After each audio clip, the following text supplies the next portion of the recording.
Bismillahirrahmanirrahim. Sallallahu alaika ya sayyidi wa ya maulaya ya Rasulullah wa ala ahli baitika at-tayyibin at-tahirin al-madlumin. Sallallahu alaika ya maulaya wa ibna maulaya ya aba abdillah wa ala ansarika al-mujahidina baina yadayk faza man i'tasama bihablikum wa amina man laja'a ila hisnikum. Ya laitana kunna ma'akum sadati fanafuza fawzan 'azima. Inna Allaha wa malaikatahu yusalluna 'alan nabi. Ya ayyuhalladzina amanu sallu 'alaihi wa sallimu taslima.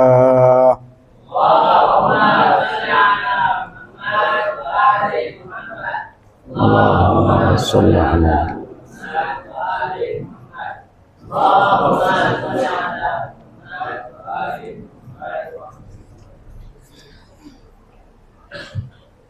Qala Allah Ta'ala fi muhkami kitabih. Bismillahirrahmanirrahim.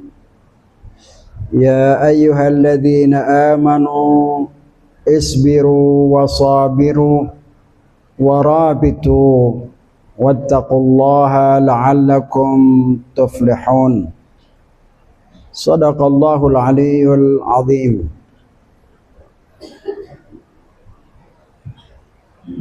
Para hadirin, Bapak dan Ibu, para pecinta Ahlul Bait Rasulullah sallallahu alaihi wa alihi. Pada malam sebelumnya kita telah menjelaskan tentang peran ulama Ahlul Bait Rasulullah sallallahu alaihi wa alihi wasallam al-murabitun, yaitu yang menjaga tentang celah-celah para pecinta Ahlul Bait Rasulullah sallallahu alaihi wa alihi. Al-Imam Shadiq, seperti yang pernah kita jelaskan pada malam sebelumnya, pernah bersabda, ulama'u syi'atina murabituna bithaqr alladhi yali iblisu wa afariyatuhu yamna'unahum anil khuruji ala du'afa'i syi'atina wa an yatasallatu alaihim iblisu wa syi'atuhu an-nawasib. Al-Imam Ja'far Shadiq alaihi salatu wassalam bercerita tentang Syiah, bercerita tentang para pecinta Ahlul Bait Rasulullah sallallahu alaihi wa alihi wasallam yang sekarang sedang dalam keadaan perang terbuka. Pada malam sebelumnya kita jelaskan bahwa orang yang beriman kepada Allah Subhanahu wa Ta'ala akan senantiasa menjadi target syayatinil insi wal jin, akan menjadi target dari gerakan setan-setan yang dalam bentuk manusia maupun setan-setan dalam bentuk jin.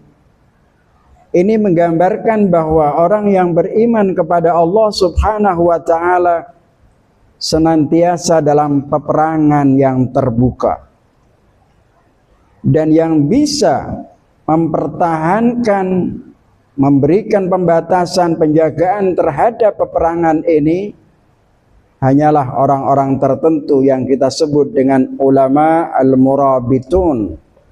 Kalimat murabitun dalam Al-Quranul Karim juga dipakai seperti dalam ayat isbiru wasabiru warabitu. Wahai orang-orang yang beriman kepada Allah Subhanahu wa ta'ala, bersabarlah kalian dan kuatkanlah sabar kalian. Warabitu, dan siap siagalah untuk menjaga perbatasan negaramu. Ayat ini Allah berbicara tentang murabit, orang tentara yang menjaga perbatasan sebuah negara. Tetapi di dalam hadis yang disebutkan Imam Ja'far Shadiq alaihi salatu wassalam, ulama syi'atina murabituna bithagr, itu bukan berarti bermakna sebagai militer, tetapi seorang ulama yang siaga menjaga celah-celah musuh, celah-celah iblis, celah-celah orang-orang Syiah yang bisa dijadikan sebagai alat untuk masuk iblis dan manusia, mengganggu orang-orang pecinta Ahlul Bait Rasulullah sallallahu alaihi wasallam. Ats-tsaghr yang dimaksudkan adalah sebuah perbatasan tertentu yang dikhawatirkan musuh masuk ke dalamnya.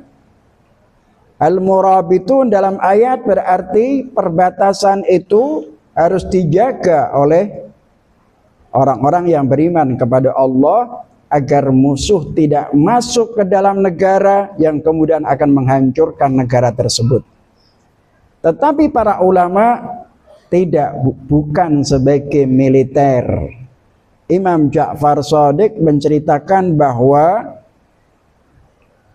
ulama harus senantiasa siaga menjaga umat dari perlawanan musuh, baik itu manusia maupun iblis. Ada sebuah celah yang akan dimasuki oleh manusia untuk mengganggu umat Islam, ada sebuah celah yang akan digunakan, dimanfaatkan oleh iblis untuk menggoda umat Islam. Al-Imam Ja'far Shadiq alaihi salatu wassalam dalam hadis ini seakan menggambarkan ada dua medan perang. Yang satu sebuah medan yang diduduki oleh iblis, baik itu manusia maupun dari jin. Yang kemudian satu sisi sebuah medan yang di sana terdapat para ulama yang menjaga para pecinta Ahlul Bait Rasulullah sallallahu alaihi wasallam. Karena orang-orang mukmin itu menjadi target iblis, maka kemudian para ulama menjaga umat mukminin ini dari serangan iblis, baik itu dari jin maupun dari manusia. Sebelumnya saya sudah jelaskan hal itu. Nah, oleh karena itu saudara-saudara sekalian yang dimuliakan oleh Allah Subhanahu wa taala, kalimat al-murabitun artinya menjaga, sedangkan ats-tsaghr itu adalah setiap tempat yang dikhawatirkan musuh masuk ke dalam atau masuk untuk menyerang kita. Itu disebut ats-tsaghr. Mungkin bahasa yang paling tepat adalah celah. Celah. Jadi tidak hanya melakukan pengamanan negara dari perbatasan, isbiru warabitu dalam ayat ini berkaitan dengan militer. Seorang muslim harus menjaga negaranya di perbatasan dan tidak boleh tidur, tidak boleh lengah, karena musuh akan masuk. Dan ketika masuk, maka mereka akan melakukan kehancuran di sebuah negara. Tetapi ketika Imam Ja'far Shadiq berbicara tentang mukminin, tentang pecinta Ahlul Bait yang disebut sebagai Syiah, itu juga harus dijaga karena ada celah-celah yang menjadikan manusia, iblis dari manusia dan iblis dari jin yang bisa merusak pecinta Ahlul Bait Rasulullah sallallahu alaihi wasallam ke dalam. Saudara sekalian, celah itu sangat banyak. Musuh bisa menyerang kita. Banyak sekali celah-celah di mana umat Islam dan kaum mukminin senantiasa menjadi target dari musuh-musuh Allah Subhanahu wa taala. Akan tetapi ada 4 celah yang paling menonjol, dan ini yang harus diwaspadai dan harus dijaga oleh para ulama. Yang pertama adalah celah yang bersifat akidah. Musuh-musuh Allah Subhanahu wa taala dari jin, dari syayatinul insi wal jin, itu berusaha untuk masuk ke akidah keyakinan ulama orang-orang mukmin yang lemah mentalnya untuk menciptakan informasi yang menyimpang yang disebut dengan tadlil, berusaha untuk menghancurkan akidah kita, keyakinan kita. Anda bisa bayangkan sekarang ini ada yang namanya dengan perang narasi. Ketika kita mencintai Ali bin Abi Thalib alaihi salatu wassalam, sebagian orang, sebagian ulama mengatakan bahwa Ali adalah manusia biasa. Dia bisa berbuat dosa dan berbuat salah, dan bahkan Ali bin Abi Thalib pernah minum khamr, mabuk. Ini narasi yang mereka ciptakan. Tujuannya apa? Agar kita ragu terhadap keadilan dan kebenaran yang dimiliki oleh Ali bin Abi Thalib alaihi salatu wassalam. Narasi yang mereka bangun ini sebuah celah.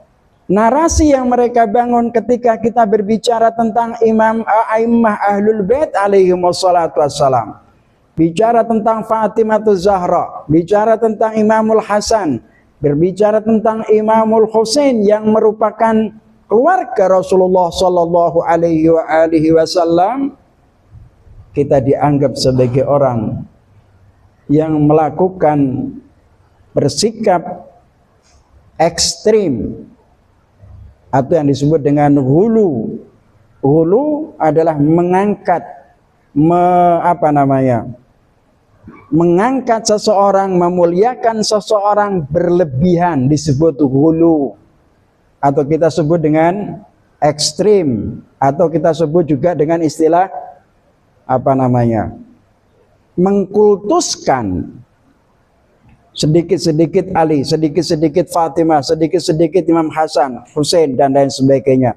Mereka kemudian menyebut bahwa mereka yang selalu menyebut nama Ahlul Bait Rasulullah disebut sebagai orang yang mengkultuskan mereka. Dan pengkultusan itu dianggap sebagai sesuatu yang salah. Ini narasi yang mereka bentuk. Apa tujuannya? Melemahkan keyakinan kita kepada Ahlul Bait Rasulullah sallallahu alaihi wasallam. Ini adalah celah.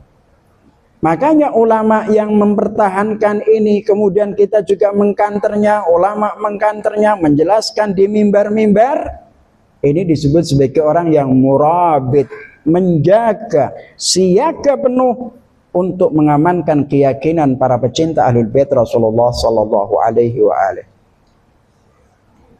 Yang pertama, yang kedua, celah yang dapat dimasuki oleh musuh-musuh Allah, baik itu min syayatinil jinni wal ins, adalah dari sisi celah akhlaki atau moralitas.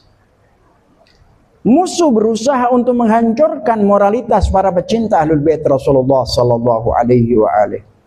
Berusaha menghancurkan orang-orang mukmin yang memiliki komitmen terhadap keyakinan mereka. Dengan berbagai cara. Mereka masuk dari sini. Musuh kita sekarang. Makanya kita sebutkan tadi bahwa kita kaum mukminin dalam perang terbuka. Moralitas pemuda kita dihancurkan dengan berbagai macam yang mereka bentuk. Anda bisa baca di berbagai media sosial. Anda bisa melihat bagaimana orang diciptakan sedemikian rupa untuk tidak percaya kepada Tuhan. Mereka membuat semua berbagai macam cara agar moralitas umat Islam, kaum mukminin dan terutama pecinta Ahlul Bait Rasulullah sallallahu alaihi wasallam tidak berpegang prinsip dengan moralitas Islami, akhlak Islami. Orang sudah tidak lagi peduli. Perubahan terjadi di mana-mana karena ulah musuh. Oleh sementara para ulama kita, setiap majelis taklim, setiap pengajian akbar, tak ubahnya hanyalah hiburan-hiburan dan ketawa tanpa pernah membangun sebuah masyarakat yang benar. Tidak ada penjagaan, tidak ada counter, tidak ada murabit. Imam Ja'far Shadiq alaihi salatu wassalam mengatakan, syi'atuna ulama'u syi'atuna murabitun, atau ulama'u syi'atina murabitun. Menjaga akidah kaum mukminin dari penyimpangan musuh, menjaga moralitas kaum mukminin dari norma-norma yang bertentangan dengan agama Allah Subhanahu wa taala. Itu menjadi sasaran, menjadi celah bagi musuh untuk masuk dan merusak kita semua. Yang ketiga adalah yang kita sebut dengan celah atau at-taqdul qiyadi, celah kepemimpinan atau siasah politik. Musuh itu akan berusaha untuk menciptakan pemimpin-pemimpin yang jauh dari Allah Subhanahu wa taala. Sengaja diciptakan. Ketika pecinta Ahlul Bait dalam madhab Ahlul Bait alaihi wassalatu wassalam ada konsep imamah dan seorang pemimpin memiliki kriteria tertentu, mereka akan berusaha masuk dari celah ini untuk menciptakan bahwa pemimpin tidak harus semacam itu. Kita bisa bayangkan, ada Ali bin Abi Thalib yang semua orang dan para sahabat mengagumi tentang Ali bin Abi Thalib, mengakui tentang kebesaran dan keagungannya. Tetapi yang menjadi pemimpin bukanlah Ali bin Abi Thalib alaihi salatu wassalam.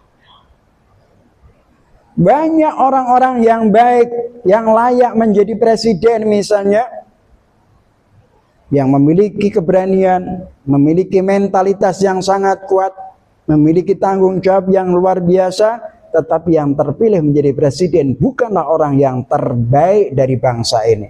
Ini musuh berusaha untuk masuk celah ini guna untuk mengendalikan bangsa ini dan umat Islam. Disinilah peran ulama. Ulama harus berhati-hati betul ketika memilih seorang pemimpin. Jadi tidak hanya perbatasan yang kita jaga, menjaga perbatasan, tentara yang menjaga perbatasan sebuah negara, tujuannya adalah agar musuh tidak masuk ke dalam negara yang sifatnya adalah materi, badan. Tetapi yang bersifat ideologi, akhlak, politik dan lain sebagainya, siapa yang akan menjaganya? Isbiru warabitu, isbiru wasabiru warabitu. Tentara yang berada di perbatasan menjaga agar musuh tidak masuk. Tetapi siapa yang menjaga akidah bangsa, akidah, akhlak, moralitas sebuah bangsa, kepemimpinan bangsa? Ulama lah yang seharusnya menjaga. Bukan tentara, bukan polisi, tapi ulama. Disinilah pentingnya peran ulama di dalam membangun sebuah masyarakat. Jadi, saudara sekalian, baik itu celah yang pertama dan yang kedua, serta celah yang ketiga, yaitu akidah, akhlak, dan politik, itu bukan tanggung jawab pasukan tentara yang berani mati, bukan. Tetapi itu adalah tanggung jawab ulama. Tentara hanya menjaga dan bertanggung jawab di perbatasan negara, sementara akidah, moralitas, dan politik ulama yang akan menentukan, karena mereka lah yang tahu di mana celah-celah musuh akan masuk.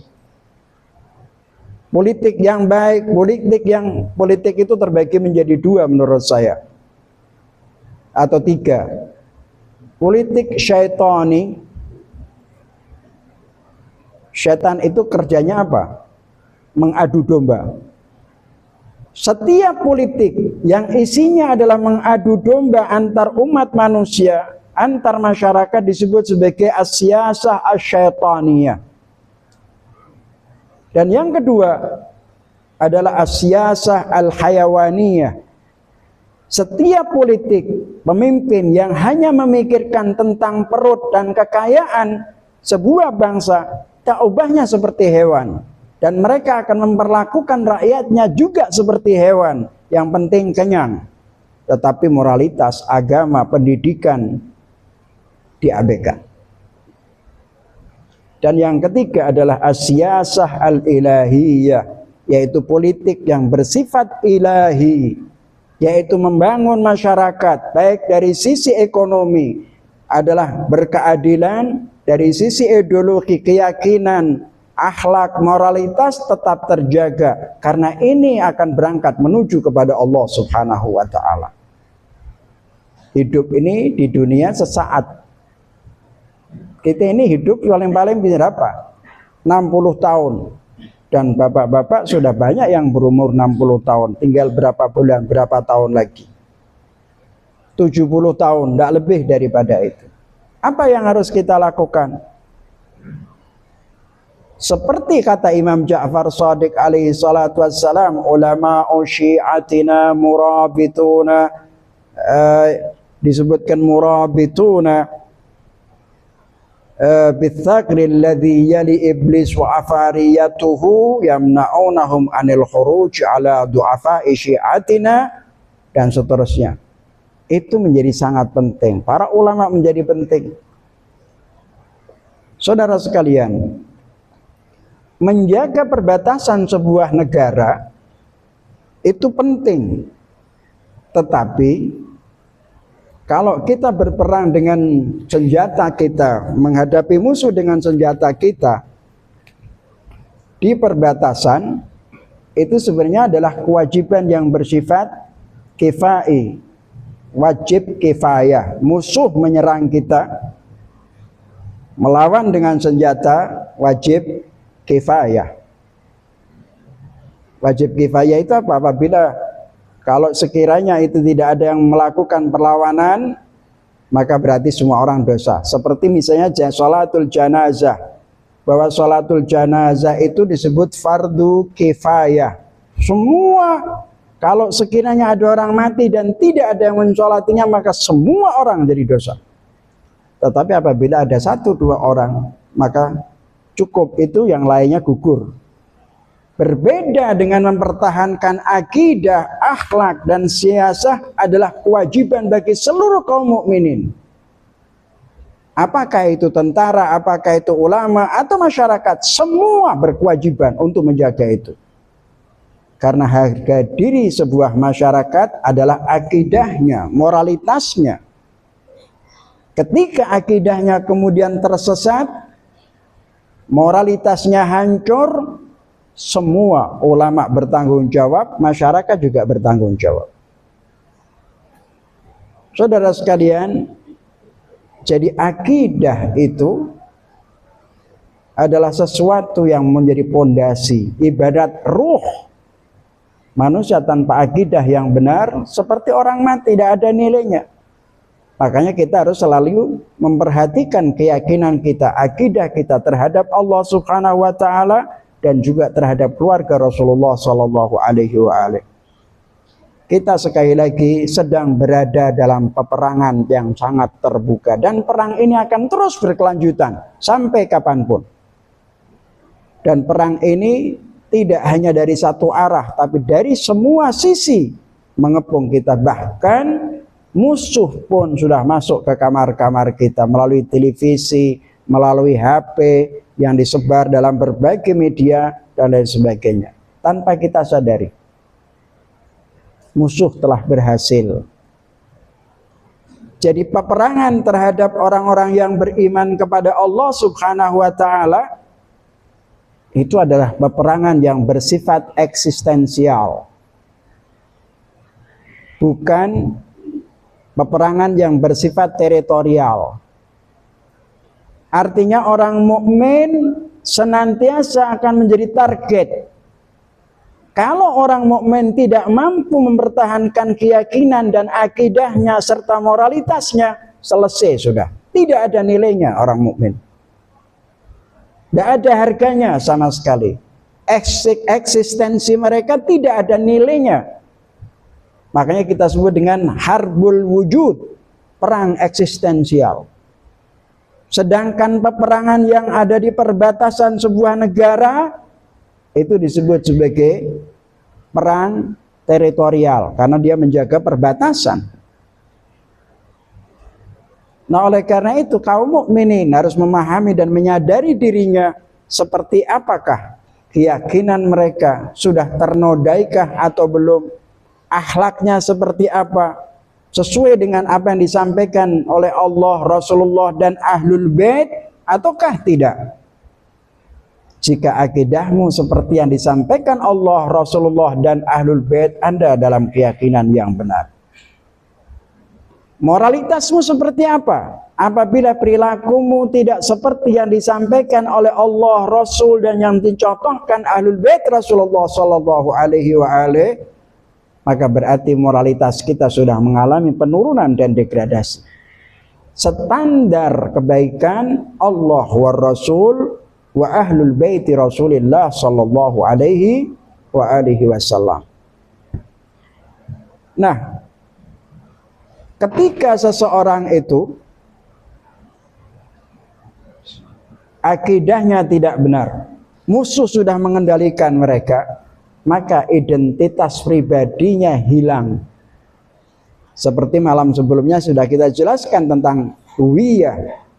Identitas pribadi seorang mukmin terancam. Kemudian kehormatannya terancam. Semuanya terancam. Musuh selalu berusaha untuk menghapuskan nalar kita. Rasionalisme kita ini akan dihapus oleh musuh dengan berbagai macam cara. Dan yang bisa menjaga keyakinan kita, moralitas kita, kepemimpinan kita hanya Asyura. Al-Hisnul Hasin, benteng utama yang dapat menjaga keyakinan kita, akidah kita, agama kita, itu tidak lain adalah Asyura, peristiwa Asyura. Hanya itu saja. Asyura adalah benteng Islam dan kaum muslimin. Oleh karena itu, kita tahu kenapa orang itu selalu memusuhi tentang peristiwa Asyura. Orang selalu berusaha untuk menghalangi acara Asyura. Musuh melakukan itu. Berbagai macam acara Asyura di berbagai tempat berusaha dihancurkan, berusaha dibubarkan. Itu musuh yang melakukannya. Kenapa hanya Asyura? Orang Syiah misalnya kalau disebut itu Asyura hanyalah peristiwa orang Syiah. Asyura adalah peristiwa kaum muslimin. Yang terbunuh adalah Imamul Husain, cucu Rasulullah sallallahu alaihi wasallam. Yang dipenggal adalah cucu Rasulullah Al-Husain. Yang dipotong-potong tubuhnya adalah Al-Husain, cucu Rasulullah sallallahu alaihi wasallam. Kalau seorang muslim kemudian tidak mencintai Al-Husain, dia bukan muslim. Al-Husain adalah milik kaum muslimin, apapun madhabnya, karena Al-Husain adalah cucu Rasulullah sallallahu alaihi wasallam. Tetapi kenapa acara Asyura yang dibubarkan, yang dimusuhi, dan seterusnya? Padahal kegiatan yang dilakukan para pecinta Ahlul Bait Rasulullah sallallahu alaihi wasallam tidak hanya Asyura. Banyak acara-acara lain, ada acara Maulid, ada acara macam-macam, doa komel, doa ini. Tetapi kenapa mereka fokus terhadap Asyura? Menghalangi acara Asyura, membubarkan acara Asyura, mengancam orang yang melakukan acara Asyura. Kenapa hanya Asyura? Musuh itu, saudara sekalian, biasanya ketika dia menyerang sesuatu, itu pasti adalah tempat titik-titik yang sangat penting dan fondasi bagi sebuah negara. Begitu diserang, pondasinya diserang, maka semua yang lainnya akan ikut hancur. Mereka paham, para musuh sadar betul bahwa Asyura adalah pondasi kekuatan bagi para pecinta Ahlul Bait Rasulullah sallallahu alaihi wa alihi. Asyura adalah benteng utama yang dapat menjaga keyakinan para pecinta Ahlul Bait Rasulullah. Asyura adalah benteng yang dapat menyatukan umat Islam. Oleh karena itu mereka akan senantiasa menyerang itu. Anda lihat di berbagai tempat telah terjadi semacam itu. Itu sebuah kenyataan.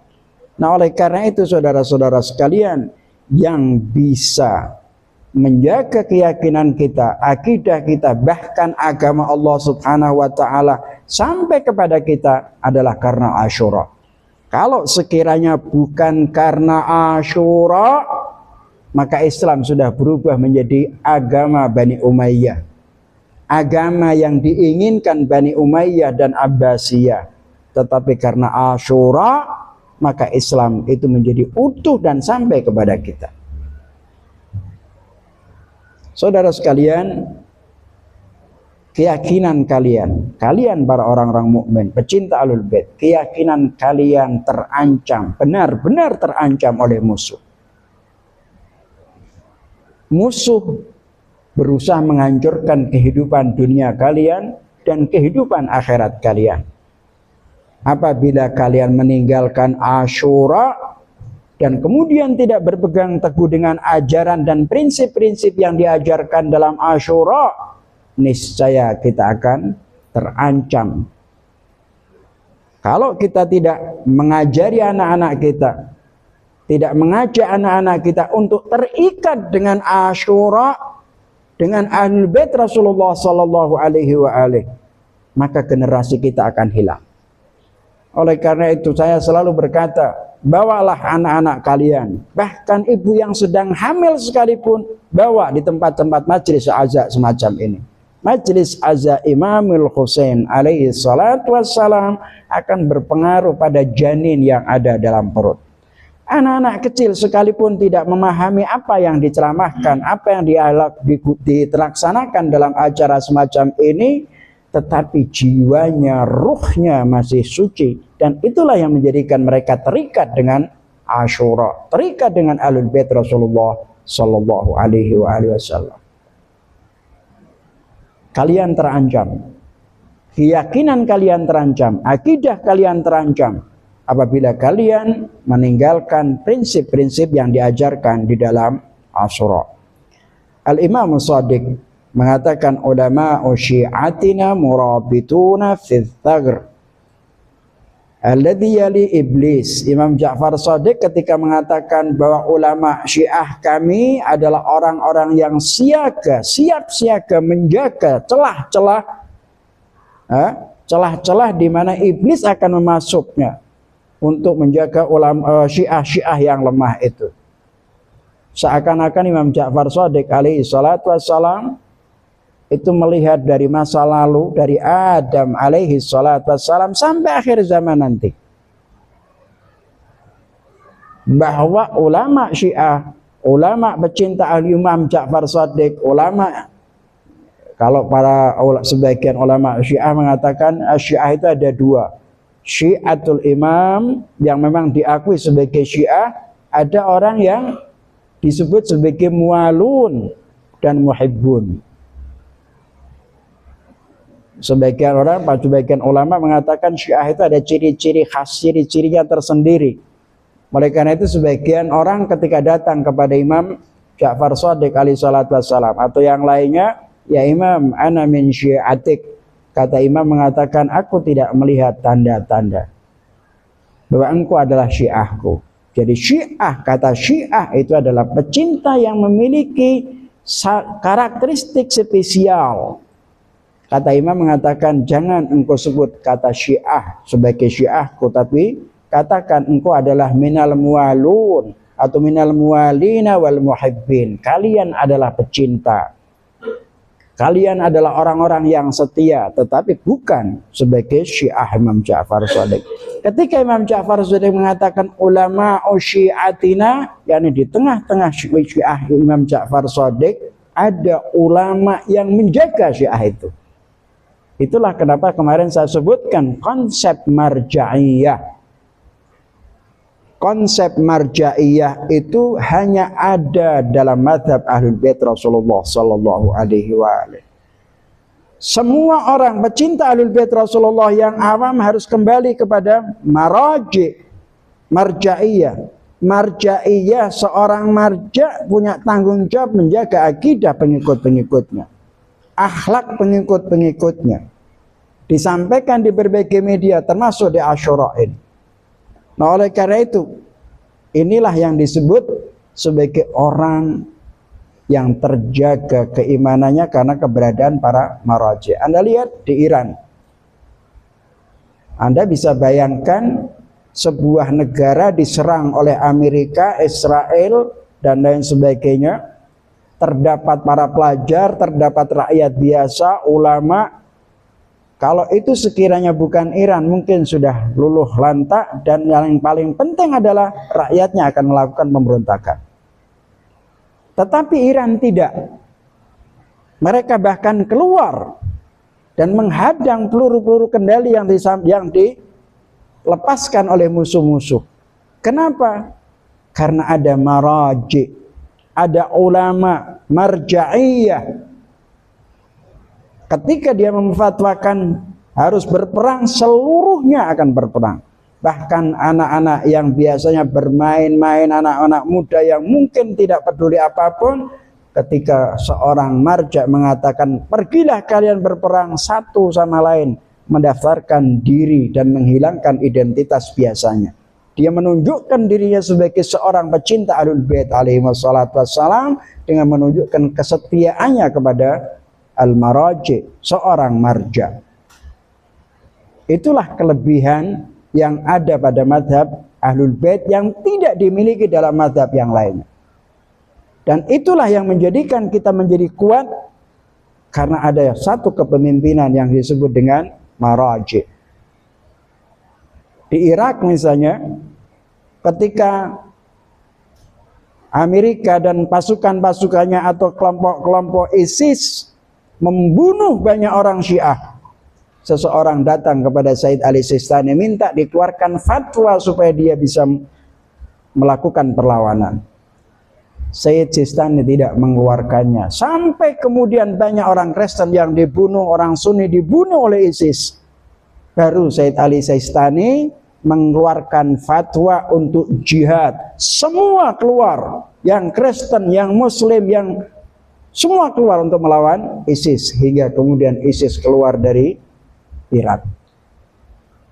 Inilah peran seorang marja yang disebut oleh Imam Ja'far Shadiq sebagai ulama syiatina.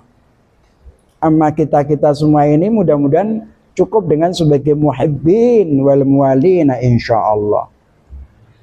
Saudara sekalian, kesimpulan yang ingin saya sebutkan adalah kita semua dan seluruh kaum mukminin hendaknya kita memiliki kesadaran tinggi bahwa kita ini sedang terkepung oleh iblis dan manusia. Iblis syayatinul iblis dan syayatinul ins, syayatinul jin wa syayatinul ins. Kita semua para pecinta Ahlul Bait itu sedang terkepung. Mereka musuh-musuh ini berusaha untuk menghancurkan akidah kita, akhlak kita, dan itu harus kita sadari.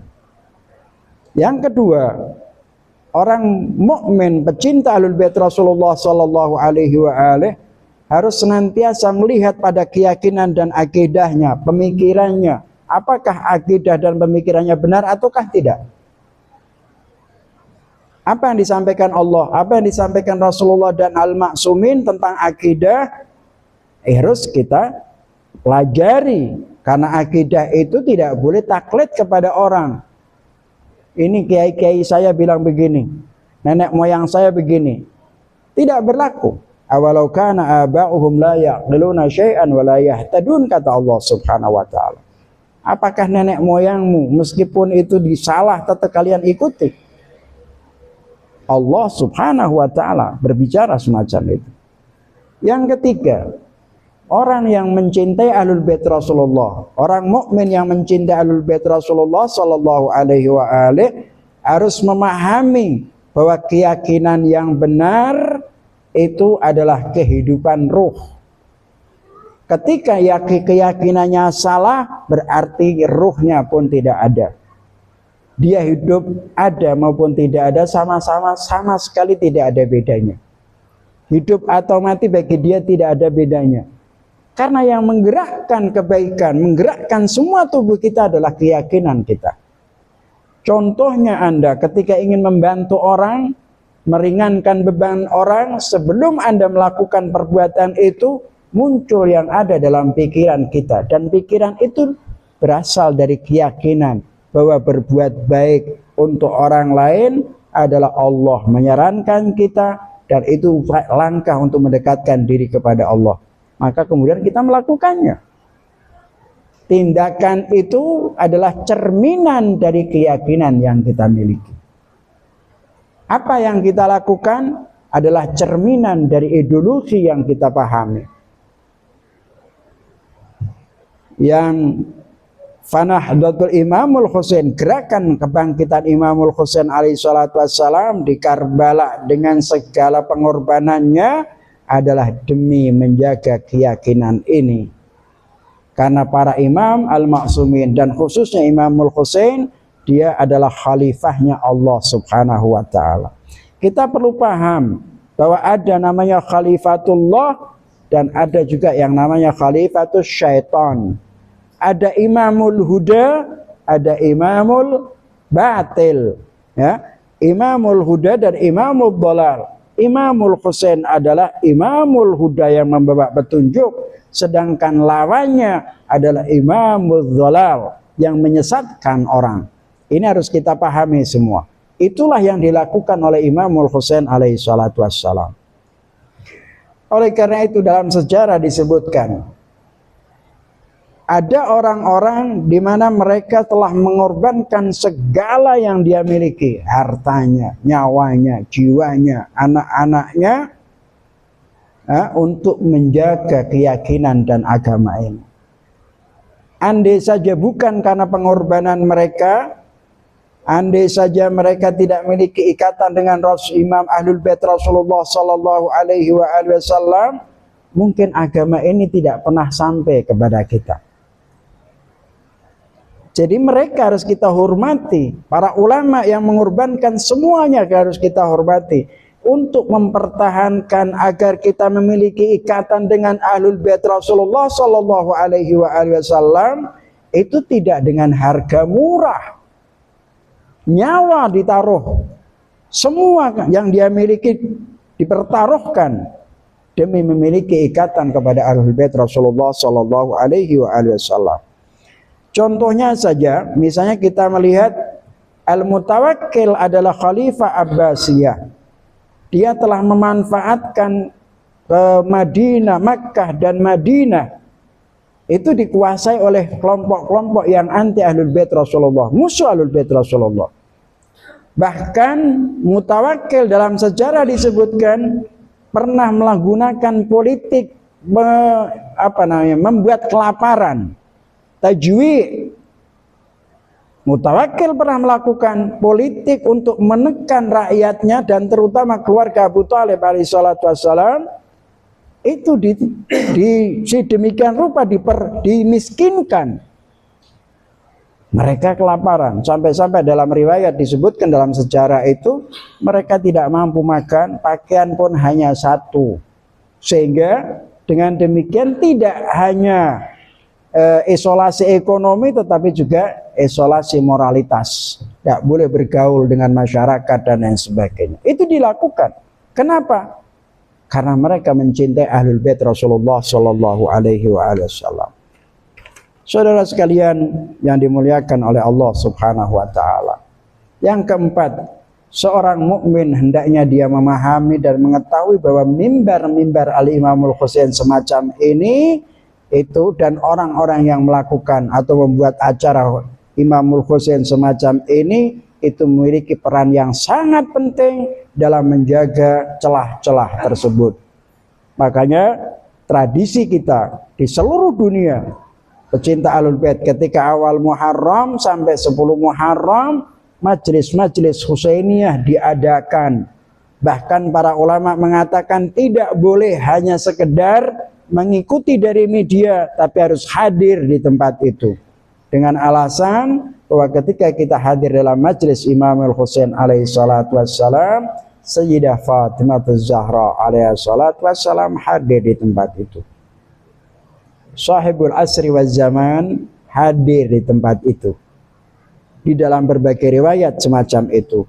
Oleh karena itu saudara-saudara sekalian, kesimpulan terakhir adalah bahwa Asyura adalah benteng utama menjaga Islam dan kaum muslimin. Kalau kita meninggalkan Asyura, prinsip-prinsip yang ada di dalam Asyura, prinsip-prinsip yang ada dalam kebangkitan Imamul Husain alaihi salatu wassalam, maka niscaya para musuh akan mengendalikan keyakinan kita, diri kita, dan kita akan menjadi budak-budak musuh Allah subhanahu wa ta'ala. Saudara sekalian, Imamul Husain demi kita semua telah mengorbankan semua yang dimilikinya.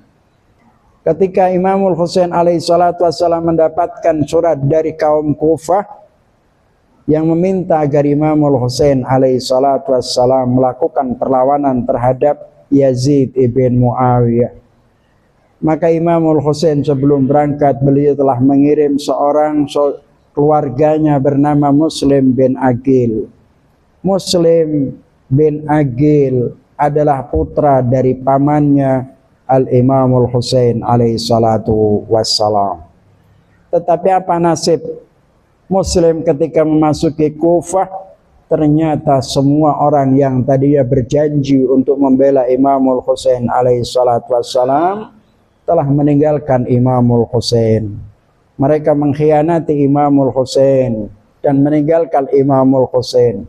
Di Kufah mereka diajak oleh Muslim untuk bangkit melawan Yazid, bergabung bersama Imamul Husain alaihi salatu wassalam. Tetapi mereka menolak, padahal mereka lah yang mengirim surat untuk berjanji setia. Saudara sekalian, Muslim bin Aqil ketika dia mengimami salat Isya bersama semua kaum mukminin yang ada di belakangnya. Namun begitu Muslim bin Aqil selesai dari salatnya dan kemudian dia menoleh ke belakang, tidak seorang pun yang bersama Muslim bin Aqil. Usai salat mereka meninggalkan Muslim bin Aqil karena khawatir untuk diajak bergabung bersama Imamul Husain. Muslim bin Aqil pun kemudian pergi meninggalkan Masjid Kufah, menelusuri jalan-jalan sampai kemudian sampai di sebuah tempat di depan rumah yang kosong, sepertinya kosong. Dia duduk di situ sendirian. Di malam itu dia duduk di depan rumah seseorang. Kemudian seorang perempuan tua keluar sambil bertanya, "Wahai fulan, siapakah engkau sebenarnya? Wahai Kisana, siapakah engkau sebenarnya?" Orang itu Imam Muslim bin Aqil mengatakan, "Wahai ibu, berikanlah aku setetes air." Kemudian wanita itu masuk ke dalam rumah, mengambil satu gelas air dan diberikan kepada Muslim bin Aqil. Muslim bin Aqil pun meminumnya. Tetapi setelah minum, Muslim bin Aqil tidak pernah berangkat dari tempat duduknya. Ia masih tetap duduk di tempat itu karena dia tahu tidak memiliki tempat untuk yang aman. Tidak ada saudara di Kufah, tidak ada teman, semua telah mengkhianatinya. Kemudian sang ibu itu berkata, "Wahai fulan, tidakkah kau membutuhkan air? Dan aku telah memberikannya. Pergilah engkau ke rumahmu, bertemuilah keluargamu." Muslim bin Aqil kemudian meneteskan air matanya. Dia berkata, "Demi Allah, aku bukanlah penduduk sini. Aku tidak memiliki keluarga. atau teman dan sahabat, izinkan aku untuk menginap di tempat rumahmu ini. Insya Allah apabila malam tiba saya akan pergi meninggalkannya, dan aku akan memberikan penghormatan balasan di akhirat nanti. Ibu itu mengatakan, siapa engkau sehingga aku berani menjamin balasan di akhirat? Muslim bin Aqil mengatakan, aku adalah Muslim bin Aqil, yaitu utusan Imamul Husain alaihi salatu wassalam, putra Ali bin Abi Thalib, putra Fatimah Zahra alaihi salatu wassalam. Perempuan itu terkejut, kemudian meminta Muslim bin Aqil masuk ke rumahnya. Ditempatkan sebuah kamar khusus, namun malam itu Muslim bin Aqil tidak bisa tidur. Dia hanyalah membaca Al-Quran, salat, bersujud, dan zikir kepada Allah subhanahu wa ta'ala. Kemudian wanita itu berkata, wahai tuanku Muslim, sepertinya engkau tidak bisa tidur malam ini. Saya Muslim bin Aqil menjawab, mana mungkin aku bisa tidur sementara kematian akan segera menjemputku. Di waktu fajar, tiba-tiba suara kuda telah datang masuki rumah itu. Ternyata dia adalah putra seorang tua itu. Putra ini kebetulan dia sebagai tentara dari Ibnu Sa'ad, tentara dari Ibnu Ziyad. Menyaksikan ibunya keluar masuk dari kamar itu, dia curiga, dia bertanya kepada ibunya, wahai ibuku, siapakah yang berada di dalam kamar itu? Ibunya mengatakan, menyembunyikannya dan tidak menjawab. Akan tetapi anaknya mendesak, sebutkan siapa demi Allah. Sang ibu mengatakan, akan kuberitahukan kepadamu wahai putraku, tapi berjanjilah engkau kepada Allah agar engkau tidak menyebarkan berita ini. Disebutkan bahwa di dalam kamar itu adalah Muslim bin Aqil. Tak lama kemudian pemuda itu pergi lari memberitahukan kepada Ibnu Ziyad untuk mengirim pasukan menyerang Muslim bin Aqil dalam rumahnya. Ketika Muslim bin Aqil mendengarkan derap kaki kuda menujunya, Muslim bin Aqil melompat dari kamarnya dengan membawa pedang terhunus. Dia terkepung dari berbagai arah, ada yang melempar dengan tombak, ada yang melempar dengan batu, ada yang pakai panah, ada yang pakai pedang, hingga kemudian terpojok dan tidak bisa menyelamatkan dirinya. Seluruh tubuh tubuhnya berdarah dan berluka, sampai kemudian ia terjatuh pingsan. Dan saat itulah Muslim bin Aqil diikat dan diseret dengan kuda menuju istana Ubaidillah bin Ziyad, sampai kemudian diputuskan dia dibawa ke atap gedung yang sangat tinggi. Muslim bin Aqil meminta agar diberikan kesempatan untuk sholat dan berdoa kepada Allah subhanahu wa ta'ala. Mereka menjawab, tidak ada lagi kesempatan untuk sholat dan tidak ada lagi kesempatan untuk berdoa kepada Allah subhanahu wa ta'ala. Muslim bin Aqil menangis. Di antara mereka bertanya, kenapa engkau menangis wahai Muslim?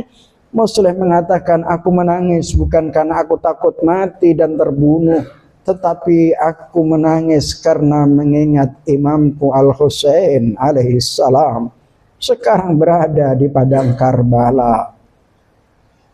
Kemudian sebelum selesai dia berbicara, maka Al-Qucu yang menjaga Muslim bin Aqil itu melemparkan Muslim bin Aqil dari atas, terjatuh, terjungkal ke bawah, kepalanya pecah. Kemudian mereka berbondong-bondong menghunus pedang dan memenggal kepala Muslim bin Aqil. Inna lillah wa inna ilaihi raji'un. Inna lillah wa inna ilaihi raji'un. Inna lillah wa inna ilaihi raji'un. Allahumma inna nas'aluka bi ismikal a'zam ya Allah, ya Allah, ya Allah, ya Allah. Allahumma thabbit qulubana wa aqdamana fi hubbi ali Muhammad wa ali Muhammad.